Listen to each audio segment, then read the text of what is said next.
You have David McDaniel. Was he able to join us? Yes, good. Thank Yes, you. I'm here, Christine. We're glad you made it. Thank you. Yes, ma'am. The video, I Good don't have a afternoon. great connection, so I'm just gonna do audio for now, if that's all right. Good afternoon, everyone. The Pension and Trust Committee meeting will limit access in the meeting room due to the current limitations on public gatherings. Accommodations have been made to ensure that the public is able to participate in the meeting.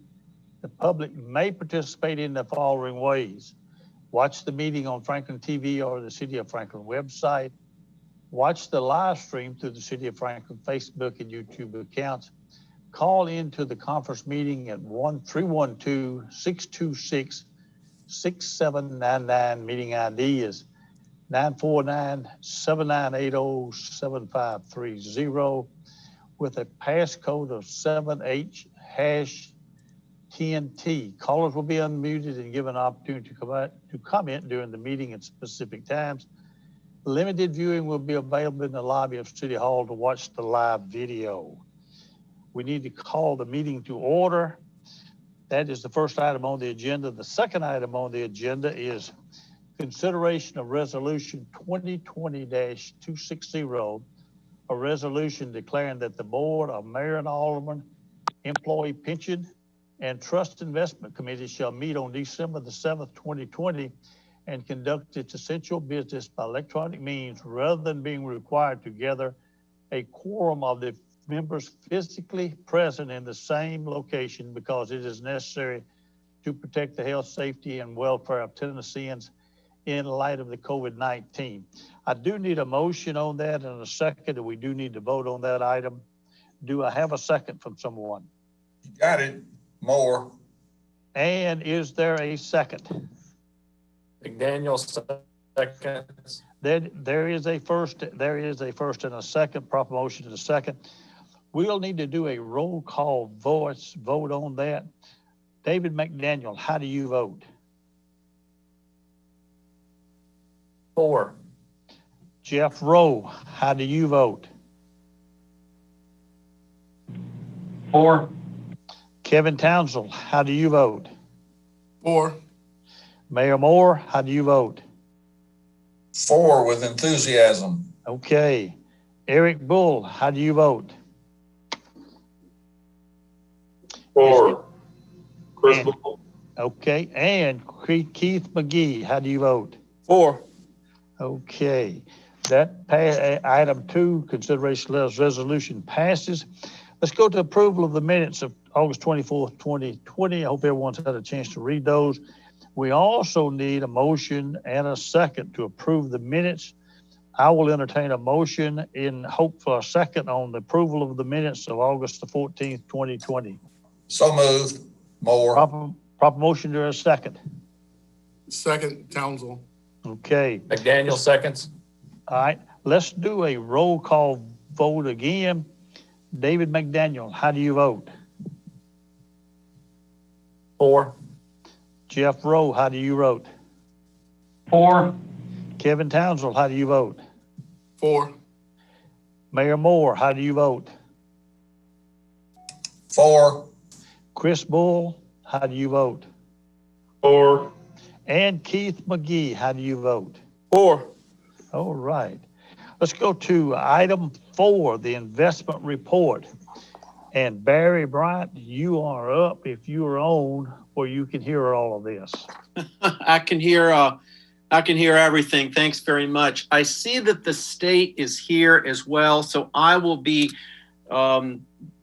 try to be as brief as I can and still cover everything. I basically have nothing to shower you with today but good news. It's so good, it's almost a little bit scary.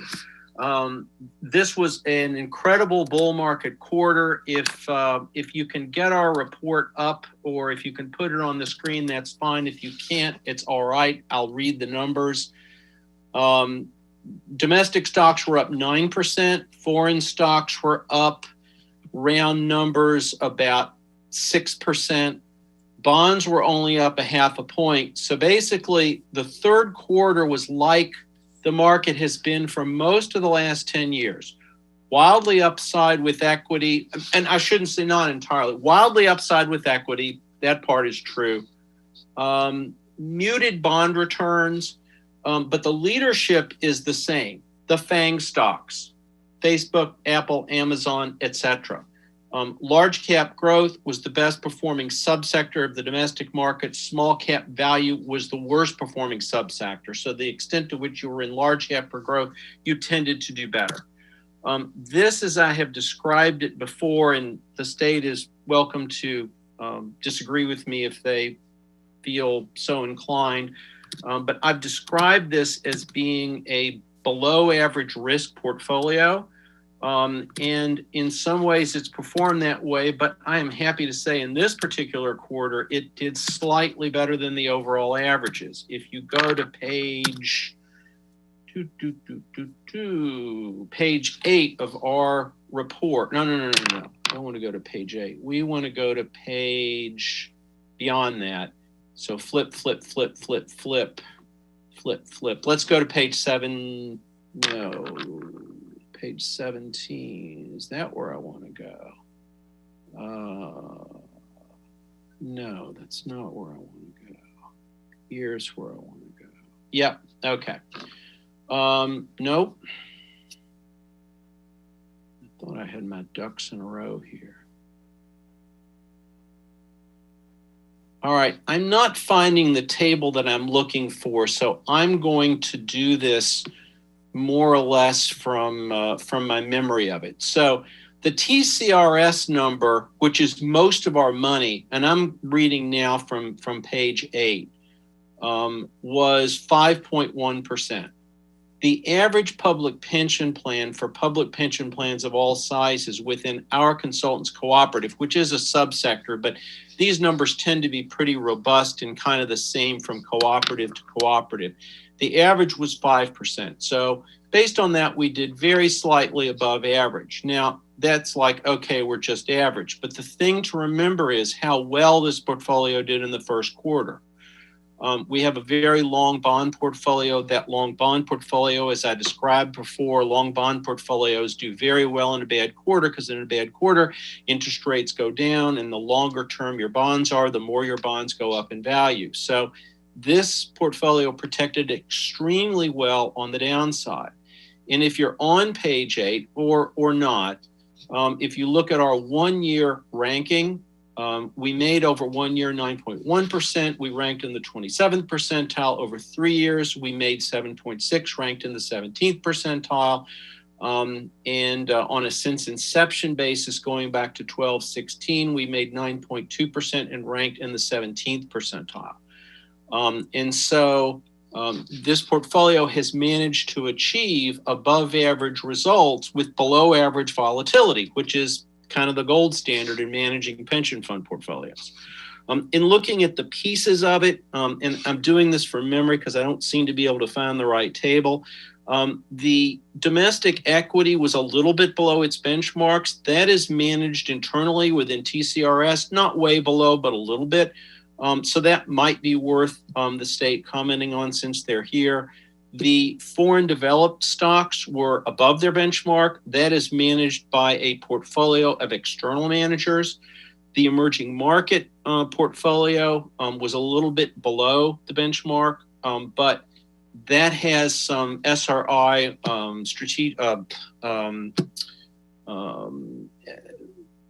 I've forgotten the verbiage now. That has some overlay, socially responsible investing overlays. There are certain places it can't invest because of strictures from the legislature, and that may be affecting its relative return. The one thing that was a big positive was private equity. Private equity had a 12% average return, which was very good relative to the overall domestic averages. That added a lot of value.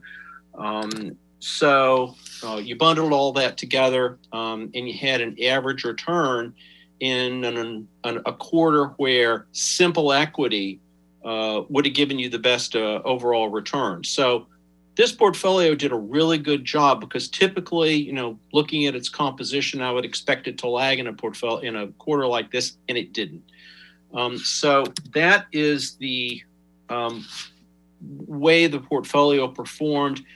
Two concerns. I always like to say what could go wrong in the future.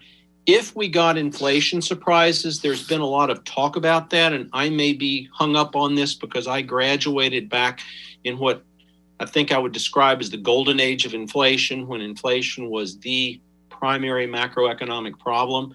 A long bond portfolio is very vulnerable to rising interest rates, and inflation would cause interest rates to rise. However, having said that, there's no real indication of inflation being a problem right now, and the Fed is trying actually to get inflation up a little bit.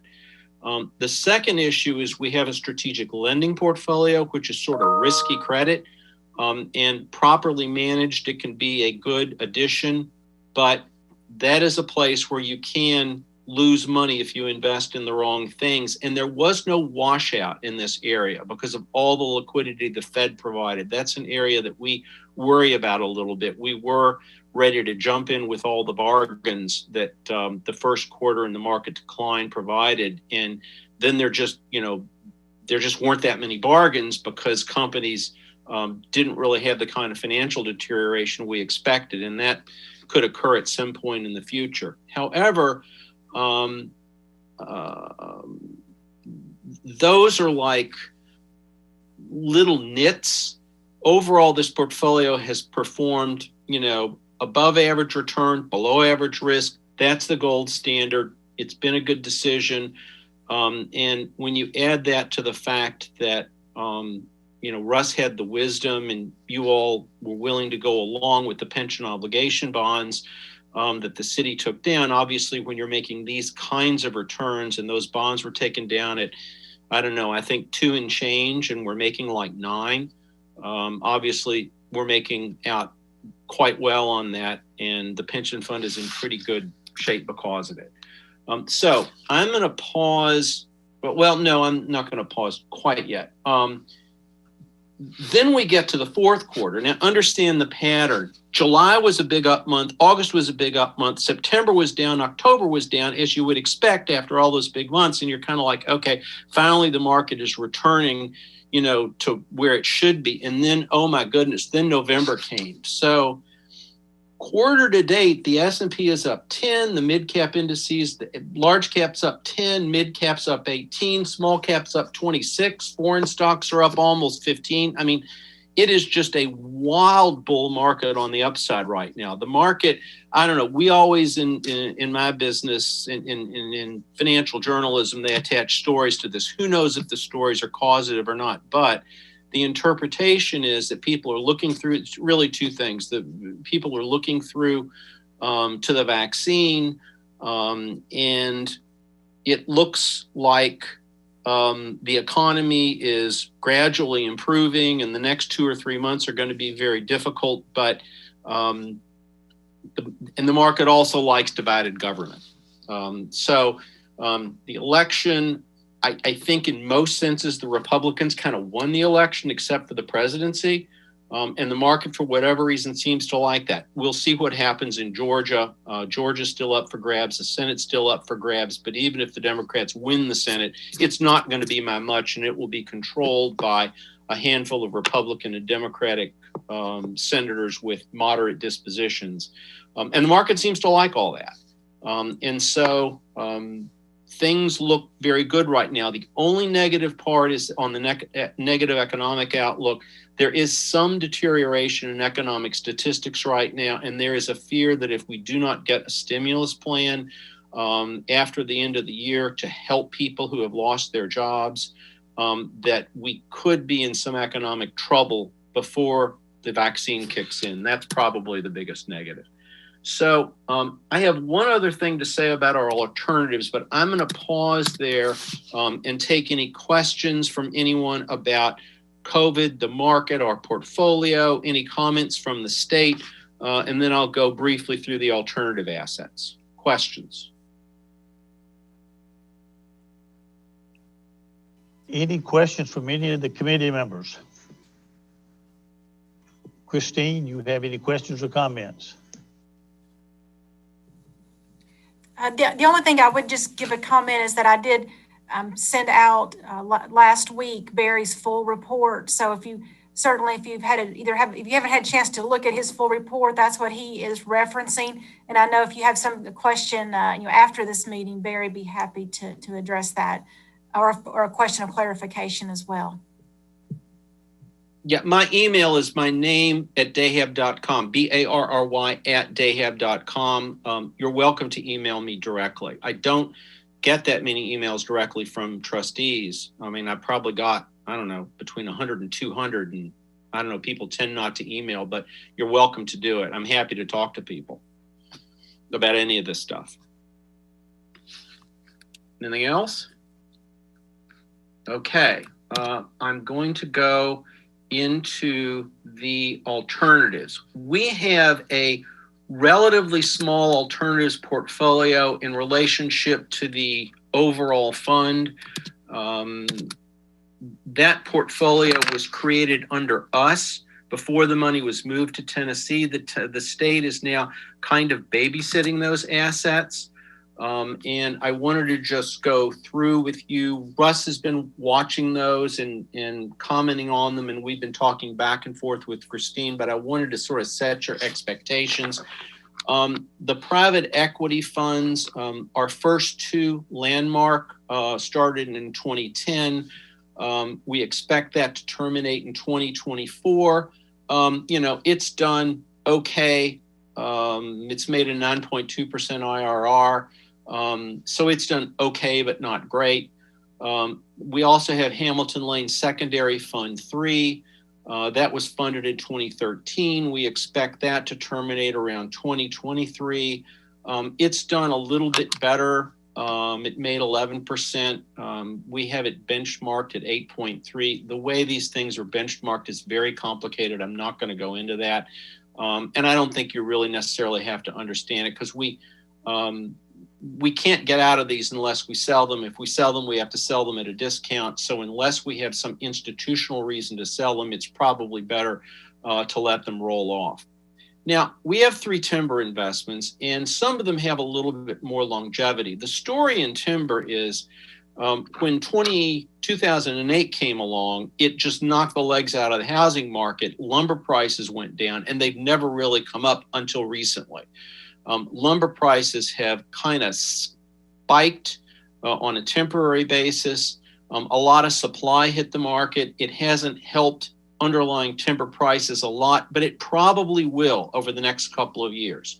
We have 3 timber investments. The first one is due to expire at the end of these things usually have a term and extensions. This one had a 10-year term and 2 one-year extensions.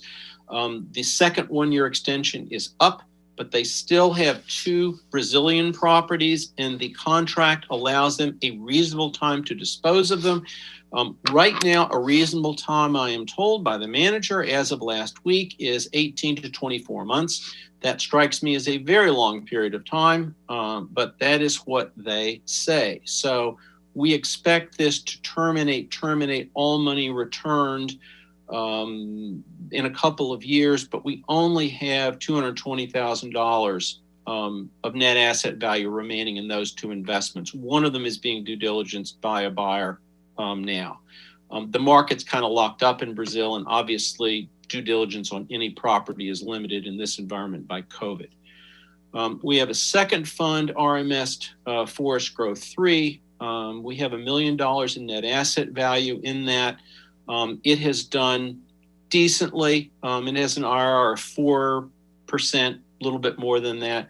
We're looking for this to do better than bonds. These are really bond substitutes. It's expected to terminate at the end of 2025. And then we have FIA Timber Growth and Value Partners, a net asset value of $1.4 million. And its IRR is not as good, 1.2%, but it's earlier in its life. And so we're hoping that it's going to rebound. You really can't judge these alternative assets until they actually liquidate. They truly are long-term investments. And that's because at the end of the day, it's really what is realized for the underlying property when they're sold. Sometimes you get a big bump at the end. Sometimes you don't. But I think the wind is at our back in these investments for the first time because finally the housing market is improving and timber prices seem to be going up. So we've been talking in detail with Christine. I think that sort of covers what you all need to understand about them in terms of the termination dates. If there are any questions about those, I'm happy to answer them. If Russ is on the call and he would like to chime in, this would be the time to do it. If I can just give a little context just for a moment to some of our newer committee members or newer staff, if that's all right, Chairman Barnhill, just for a moment, what Barry has been describing, it's actually a relatively small percentage of our pension assets on the closed pension. As of the end of September, Barry's report showed that we had on our closed pension assets of market value of $123 million. 96%, almost $119 million was being managed by TCRS as part of their management and that's one thing that Mr. Brakebull is going to be talking about, the management of according to the investment policy of TCRS. We had at 9/30 just under $1 million that we were holding in cash that we used for expenses of the closed pension fund, and then about 3% of that almost $124 million are these lines that Barry has just been talking about. So these were assets that we weren't able to liquidate either at a good price or it wasn't advantageous to liquidate those a few years back when we went into TCRS managing. TCRS is receiving the notifications on these investments, and we do have communication with them about these, for example, the timber and the different things that are going on. So there is communication between city staff and TCRS with Barry about what's going on with those investments. So that is something that over time, and certainly we've had some distributions from those investments, and we deposit those distributions with TCRS, and it becomes part of the greater portfolio. So we are doing the steps taken to move those funds to TCRS, but it has taken a few years, and we've got a few more years to go. But we're down to a very small percentage of these assets that just didn't fit the traditional investment plan of TCRS. But I appreciate Barry giving you an overview and you got a little taste of some of the details that he was mentioning with those investments. But I did want you to also be aware that city staff and TCRS we're babysitting those together. So we are keeping watch. So those are just my comments.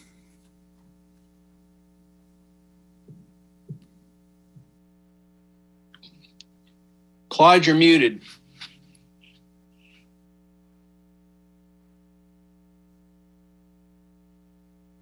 Any other questions or comments from any of the committee members?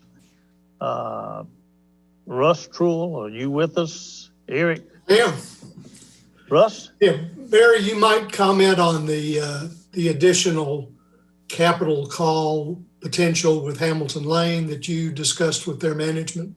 Yeah, we don't think Hamilton Lane is going to make any more capital calls. The way the private equity works is money goes in at the beginning, they build up the investments, and then they go through a period where they're liquidating the first investments and making investments in later investments. So money kind of crosses, and then over time, more money is distributed than is put in. And we are in that phase with Hamilton Lane 3. So we don't think there are going to be any capital calls with Hamilton Lane 3.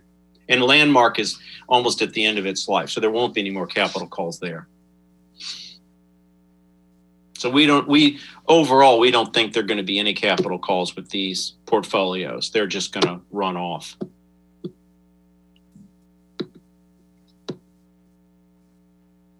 Any other questions or comments before we go to the TCRS report? If not, then I will open it up to Michael Brakebill, the Chief Investment Officer for the TCRS. And welcome to our Pension and Trust Committee meeting. Thank you for being here. Thank you, Chairman. Can everybody hear me? Okay, good. we're very excited about the performance of the fund overall. And I would like to say, following up on Christine's comments, Stephen Wright, who's here with me, he keeps close tabs on all these small private equity funds, the secondary funds and the timber funds, et cetera. And so, making sure that we're on top of cash flows, if there are any issues with the funds, looking at their quarterly reports and all of that. So he's critical in that effort. And if anyone has any questions, please feel free to take them. That I guess there's the chat function in this thing. That's an easy way to do it too.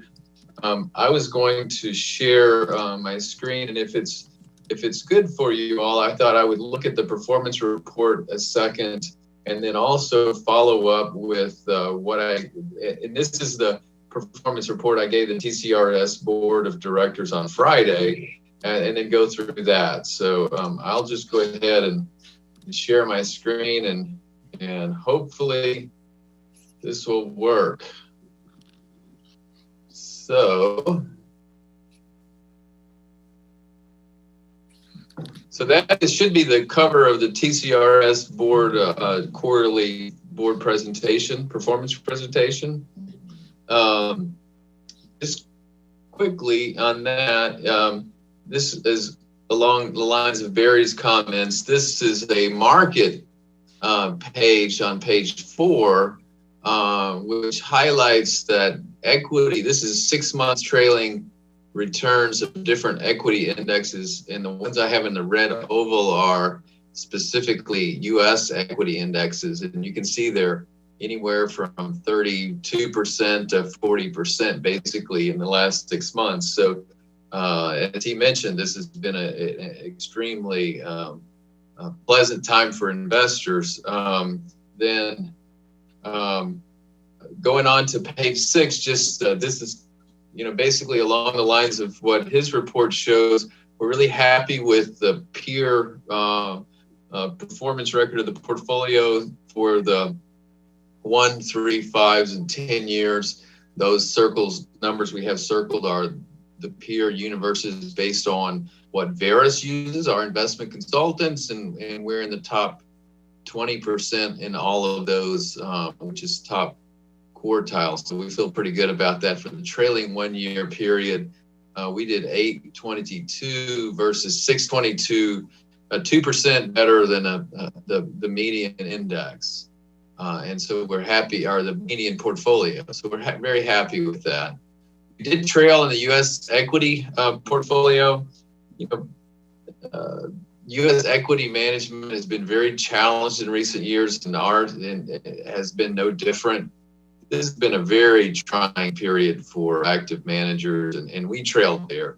We are working hard to correct it. The odd thing is if you look through across at our peer ranking numbers, they're all well above median, but we underperformed. So moving on to developed international, we've had a very positive set of managers, and we've been very happy with their relative performance, and they just hit the ball out of the park for the trailing year. So that's been very good.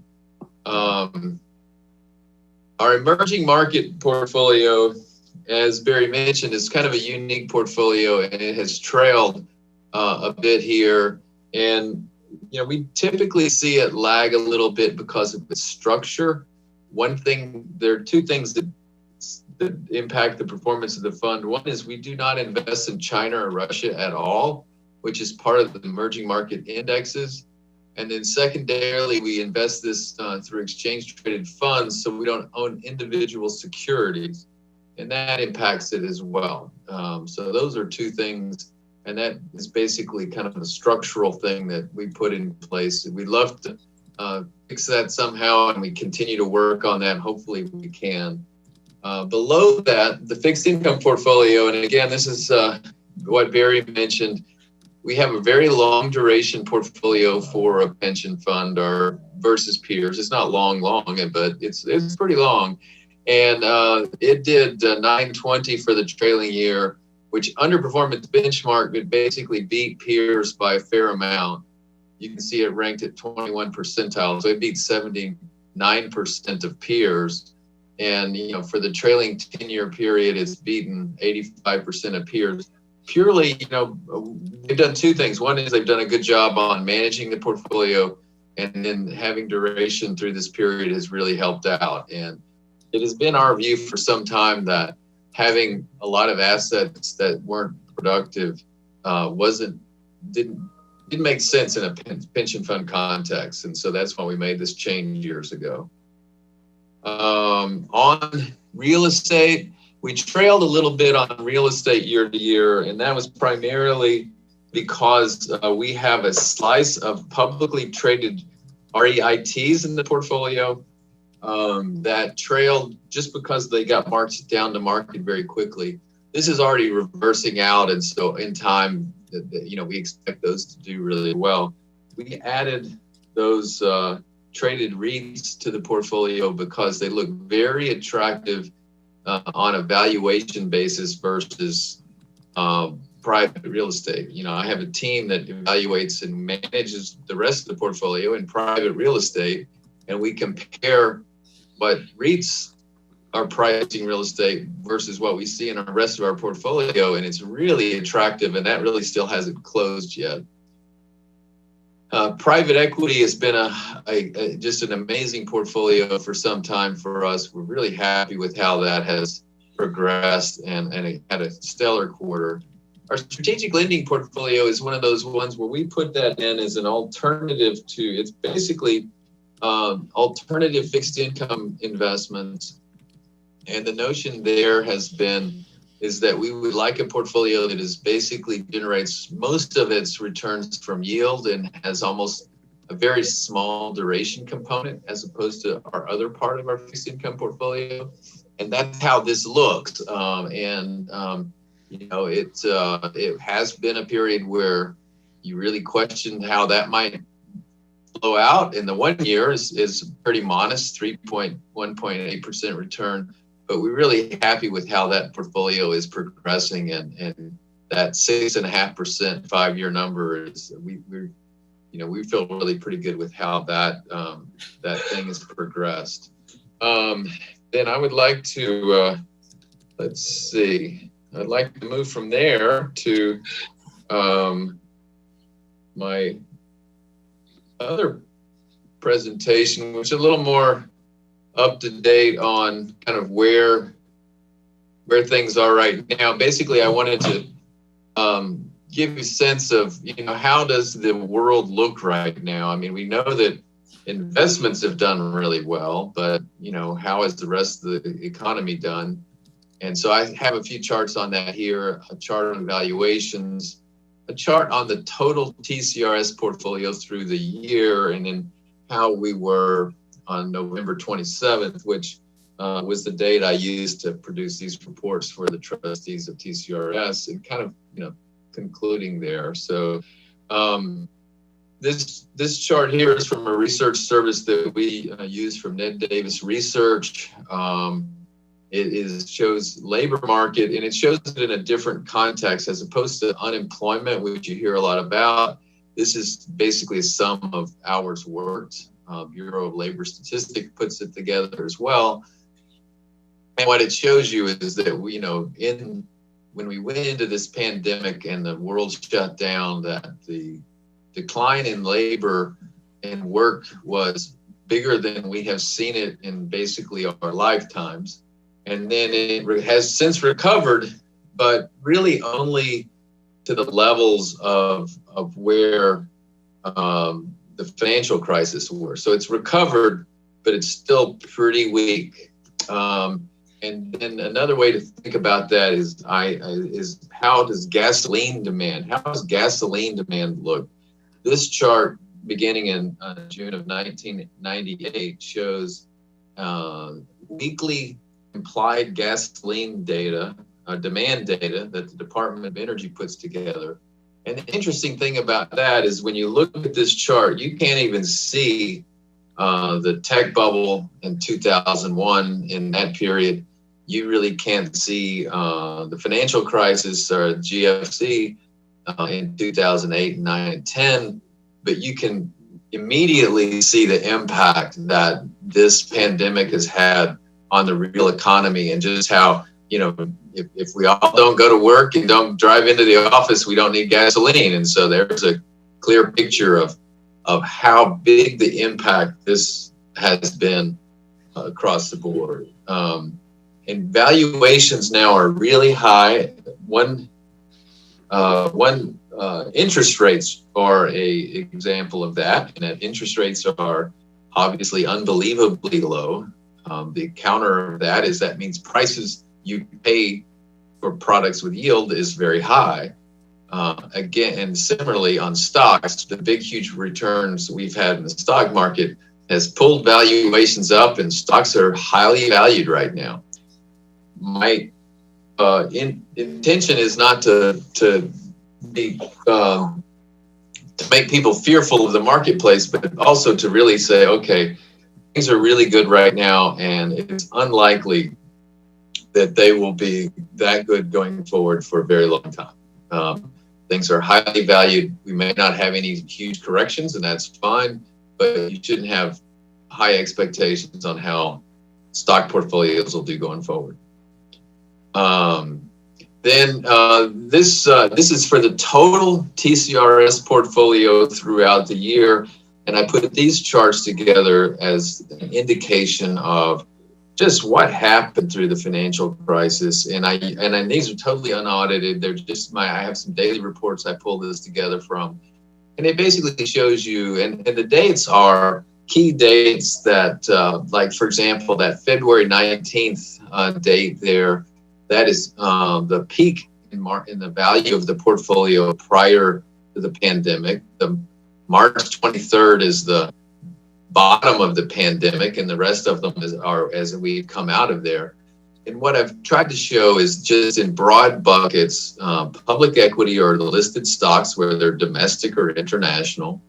The high grade bonds, the orange bucket, is the bond portfolio in cash. And then alternatives are real estate, private equity, and strategic lending. And just to show you how those move throughout the financial crisis. So 56.6 billion in front of the crisis to 45.8. And then, over time now we're at 59.4. And the next chart shows you just the, from the top to the bottom to the top again, just how, what transpired. We basically lost $10 billion, $10.8 billion, 10 of that in public equities during the decline in the pandemic, which is what you should see. Public equities have a lot of risk in them, and when they go down a lot. We reached the bottom March the 23rd, and then we've subsequently rebounded $13.6 billion, which is absolutely remarkable. And the increase in value is $10 billion in public equity. Now, this is just the raw data as of a particular date. Public equities have gone up a lot more than that, and we have trimmed those positions over time for benefit payments or to stay on top of our targets, et cetera. But this shows you very clearly, with the source of how portfolios bounce around and where the risks are. Then this is a portfolio of the total TCR's portfolio on November 27th. Some milestones here. The portfolio is above $59 billion. In fact, as of Friday's close, it was about $59.7 billion. Real estate portfolio is above $5 billion, so a key milestone we hit there. And we hit that same milestone in private equity, where the private equity portfolio is above $5 billion. So some really nice things to see, and some key milestones that we have hit throughout the period. Like most people, we're just Groundhog Day. We're still working remotely. We're making plans on, getting back to the office. We're probably going to go to a more long-term flexible work program at Treasury. That's kind of just buzz I keep hearing, is start making plans for that. We've been very close to the targets in the portfolio. So as stocks continue to move higher, we've been selling stocks to stay close to targets. And, one reason is, as you see now, the pandemic numbers are going higher and the valuations are really stretched. That seems like a difficult combination where, we are excited about the vaccines like everyone else and getting back to normal next year, but it could be a while. So we have just not let the portfolio, as equity valuations go up and as those weightings get larger, the portfolio gets more risky. And so we've been kind of peeling that back basically. And then these are some other bullet points or just some more operational issues. We probably have some policy changes that are very modest this spring. We had continue to raise our allocations of private equity and strategic lending, and we'll continue that move upward and probably cap those both out at 10%. Those will be a discussion we have with the treasurer, the investment committee, and the Pensions and Insurance Council of the legislature. We also have moved to a new system called Dynamo. That's our alternative asset management system. It has everywhere from accounting related information to legal information to due diligence stuff. So we had another system that we used for that, and we are moving to this new system. Stephen, who's on the call, is one of the key people involved in making that transition.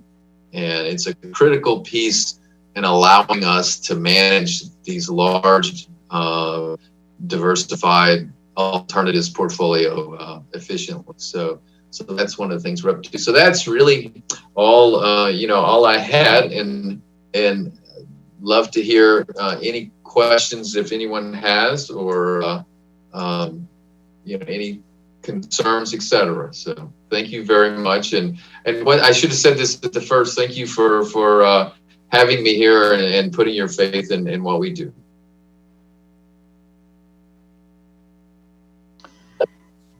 Any questions from any committee member? Christine, Eric, Mayor Moore, anybody? Russ? If I may ask Mr. Breakable if he could give a comment on the interest rate assumption. The TCRS board, I believe, has set an interest rate assumption for actuarial reporting of 7.25%. Mm-hmm. And our closed plan, our board of mayor and aldermen, we were a little higher, and we have been moving down 10 basis points a year for the last few years, and we're currently just slightly below the state at 720. But we have a couple more declines coming up to get us down to 7. And certainly our actuaries have reported to us how much it has costed us on an annual basis as we have taken those short increments going down in our interest rate assumption, and actually what that cost us on a budget basis the next fiscal year. Are you able to give us any comment on discussions that your board has had about the current interest rate assumption for TCRS? And do you expect, or do you anticipate any changes in the next year or longer, whatever you feel comfortable commenting on? Sure. We're always discussing, that's a crucial issue in managing pension funds. And the interesting thing about it is that basically the key thing it determines is your funding policy, obviously, right? And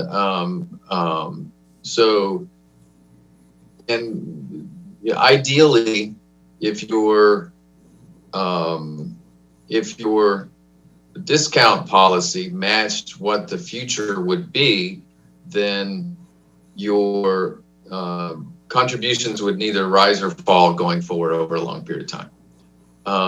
Right now, we are at 7.25. I think most people would be happy if that was lower. And so we've had preliminary discussions on that. And so,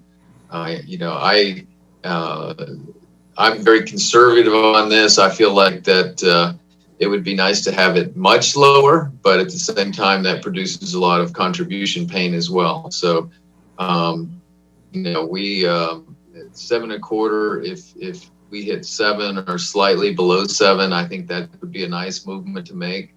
And we are having some preliminary discussions on what that would mean.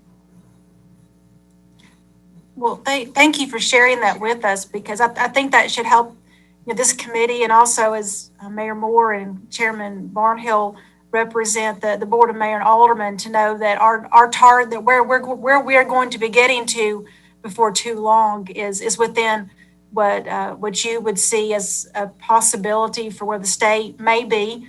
Certainly, we can. Right now, we're just a tad bit lower than the state, and that's perfectly fine. But it's especially for the size of government we are, when we do make reductions in that interest rate assumption, it does have a dollar impact on our current operating budget when we have to factor in funding, and we do make our full contribution from our annual operating budget. So we did understand that sensitivity on the budget side very, very much. That was my question, Chairman Barnhill. Others may have questions for Mr. Breakable. Christine, this is Barry Bryant. I have a question for you. Is 7.2% the assumption we're using for this plan? And I have a second question, and that is, what do you think of the funding ratio as being? I know you can use different metrics for the funding ratio, but if somebody, just a citizen, said, what is our funded ratio, what would you tell them? Well, I'll take your first question, first part first. We will be down at 7%.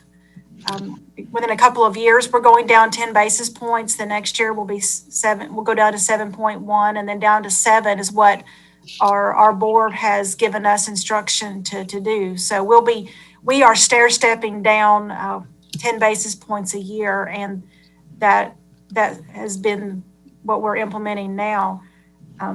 You're correct that there are several different ways to look at funding ratios, and our actuary, Finley, gave an excellent presentation to this committee either 1 or 2 meetings ago on the different methods. Actually, maybe in the last meeting, but on some of the different methods there.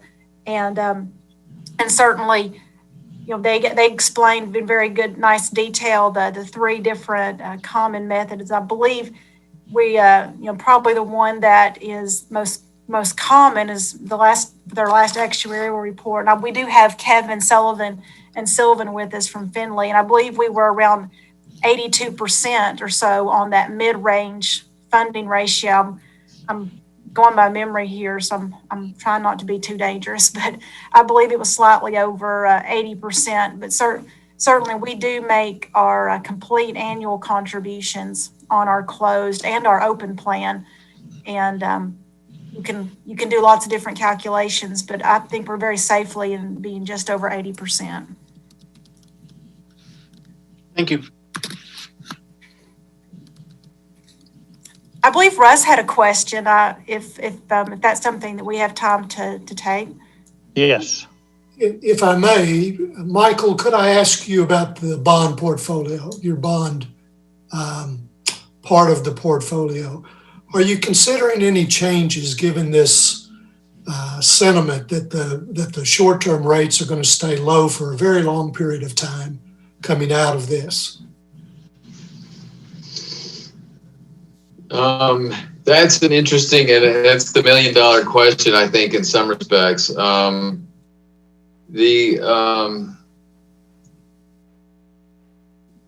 short answer is we will likely not change course. But the longer answer is that we keep watching it, and we evaluate it, and we wonder about how that will look going forward and what it will do. I mean, one of the issues is that if it weren't for massive amounts of fiscal and monetary stimulus, we would be having severe deflation right now. So having the duration in the portfolio would be, and you saw that in fiscal, the numbers ending fiscal 2020. So in June, the portfolio, the bond portfolio was up almost 13%. So, so that's a function of those fears. It's kind of my broad view that we're in a long-term, slow growth, slow inflationary type of environment. And, you know, having a portfolio that gets 2% as opposed to one that gets 1.25% is valuable and important. But it's still a pretty modest number for a decent amount of risk. So we're evaluating it. We watch it closely. Right now, we don't anticipate any changes, but you know, if we need to, we'll make an adjustment. Thank you.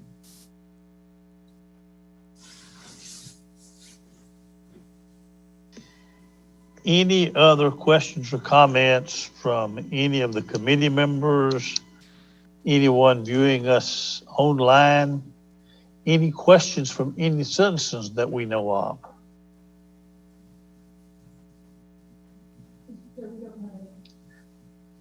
Mr. Chair, we do not have anybody on the phone for questions. Okay. Mr. Chairman Barnhill, if I could just make one more comment while we, as we finish up this segment, Yes. while we have Mr. Brakebull with us. I also want to give the committee as well as our staff just a snapshot of not only TCRS provides extensive service on this aspect of the investment management, and Mr. Brakebull leads a team of full-time investment professionals who are managing this portfolio. But I also want to point out when our board 5-6 years ago wanted to move in this direction, they also were looking out for the taxpayers, and there was a great deal of confidence in the full-time investment team at the state who have been doing this for a very long time. But just the value that they bring to our taxpayers. Back in 2015, the management fees on our portfolio, and our portfolio was less than the $123 million it is now, was just over $600,000 for that calendar year of 2015. And in 2019, the full year, it was just under $200,000. And we're tracking actually to be a little bit less than that for this year, because these alternative investments have higher, that we're talking about with Barry, that we're unraveling over time. As those go away, the fee structure is lower because it's being managed by the state. So that reduction in annual fees goes straight into having more stable pension fund, because those are expenses that we're not having to pay, and our taxpayers are having that value of those monies being kept in the pension fund. And so, you know, I do want to point that out, that we now have a few years of history with the state, and our fees they've gone down and they've stayed consistent. And so to have the access of this full-time staff who really do care about the city of Franklin, they work with a lot of different governments throughout the state, but what they do for us in our closed plan is it's really an honor, and it's very significant what they do. So I did want to point out that there are realized gains for our pension fund that we appreciate the state providing for us. Christine, thank you for those comments. I know that we remember them when we did what we did in 2015 and 2016 and 2017 in moving those accounts. I know that was one of the things, the stability of the state and the lower management fees were two of the things that we considered when we did the move that we made. And I do appreciate anytime we get a reminder of those, and you remind us of that it is appropriate for the committee members, and especially the ones who are new on the committee, to understand what we did 3 or 4 years ago in moving the funds and moving them into state management, and the money that we saved in administrative fees and whatever else, and the other fees that we were paying. So thank you, Christine, for reminding us of that. Any other questions of anyone on Mr. Brakebull's committee who is listening to this. Any questions, any comments from anybody that would like to ask Mr. Breakbill one more question, or more than one if we have more than one question? We're in no time frame to finish up here.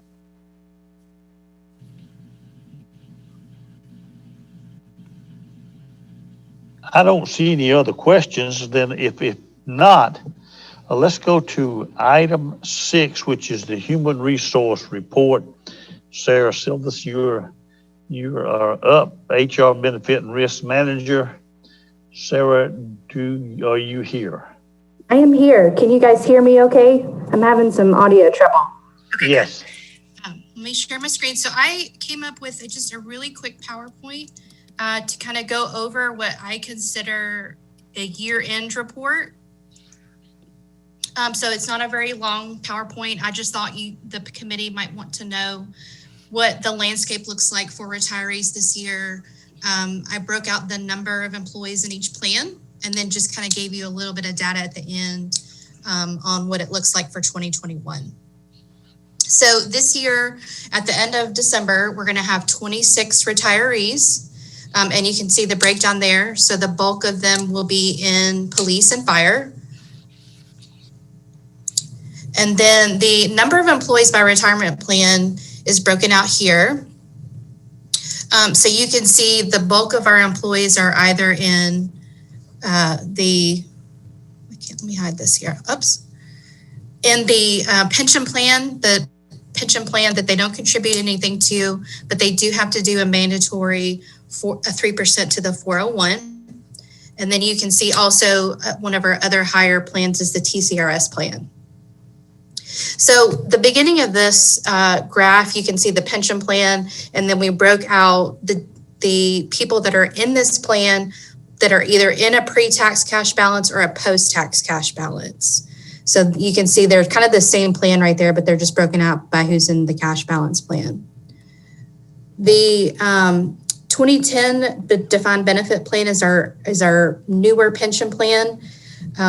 We only had about maybe 15 or so employees that were originally in the defined contribution plan and bought into the benefit plan at 5 years. So they had a one-time irrevocable selection to buy into the defined benefit plan.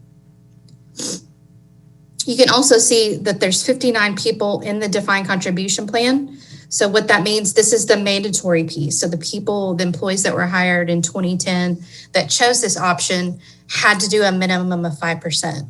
They could do up to 3% into the 457 that matched, but you can see that not everybody chose to do that. So there's the difference in those two plans. And then the TCRS plan, we created a new 401 plan that were for employees that were hired after January 1st of 2017. Once they hit their 2-year mark, HR notifies them that they're eligible to participate. They don't have to make that decision at that time, but that just lets them know that they're eligible to. So they can actually elect to do that anytime after their 2-year anniversary date. So as of right now, we've got 17 people in that plan. And then just for information's sake, I added employees that are in our old 457 plan. So that just means if they're in one of these other plans and they want to contribute more, that's the non-matching old 457 plan that they contribute their own funds to. And then we have 49 people in our Roth IRA program. So my last slide is, I thought this might be interesting to the committee, is who's considered eligible. So for 2020, there are 29 employees that have either 25 years or over. Bulk of those are in the older pension plans, meaning the pension plans where they don't contribute anything to, or they're in one of the cash balance pension plans. 5 out of those 29 are retiring this year. So most of them are staying on as a city employee. Just for information, I included who's over 65. So with all of our plans, excluding the TCRS plan, normal retirement age is 65. So 15 of those employees have either turned 65 or they're over 65 this year. We've had 2 early retirements. Both of those are 15% penalties because they wanted to retire at age 62. And then we had one retiree that was in our defined contribution plan. So that's a retirement plan through ICMA. And then just for 2021, there'll be 10 employees that have 25 years, that will have 25 years in 2021. 2 employees will turn 65. And then 1 employee on the books that we know for sure is going to retire March 1st of 2021. So does anybody have any questions?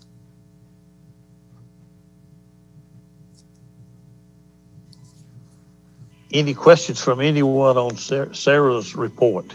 Thank you, Sarah, for that report. We appreciate that very much. Again, any questions from anyone on those numbers that were presented to us?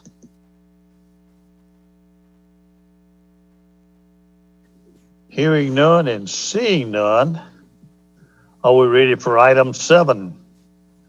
Other business. Christine, do you have any other business? I just have a couple items. Thank you, Chairman Barnhill. First of all, I wanted to let the committee know that this past Thursday, our Budget and Finance Committee of the board heard a report from our auditor, Crossland, our external auditor, and our finance department, along with our auditor, is finalizing our 2020 audit. And within that audit, there are significant pension disclosures as well as our retiree health disclosures, and that will become a public document and posted here within the next few days. So certainly this committee has heard quite a bit this calendar year about our pension and retiree health disclosures, but those are going to be distributed again as part of our 2020 audit. Just wanted to let this committee know that was underway. Certainly looking ahead to 2021, we will have to redo our calculations on our retiree health plan. We do those every 2 years. That's required by accounting standards. And so we'll be redoing that calculation in 2021, as well as we do a actuarial study every year on both our closed and our open pension plans.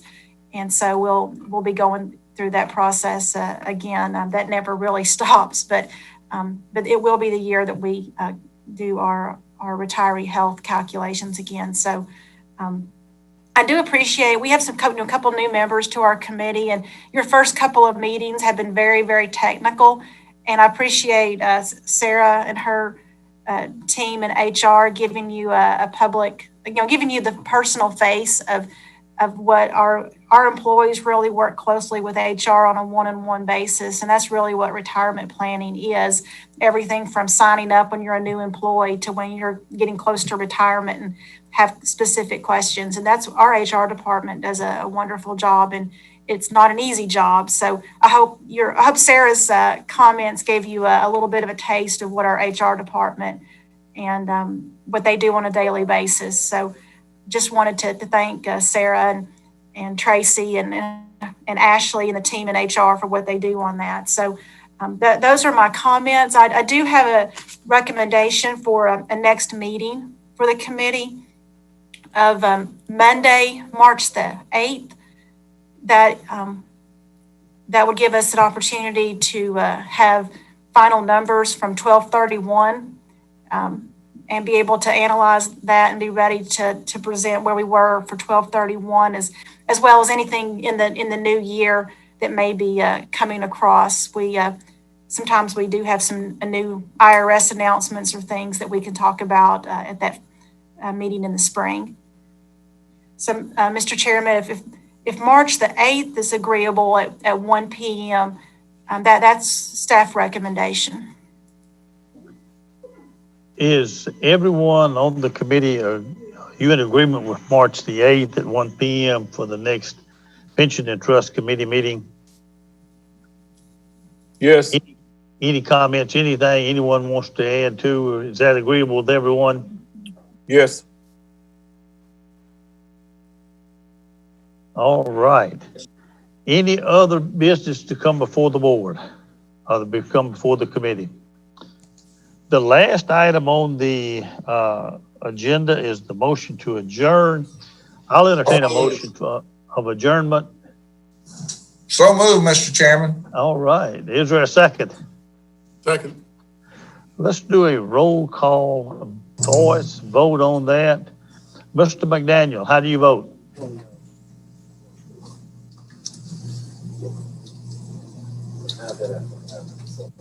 Mr. Rowe, how do you vote? Affirmative. Mr. Townsend, how do you vote? 4. Mr. Moore, how do you vote? Yes, sirree. Mr. Moore, how do you vote? Yes.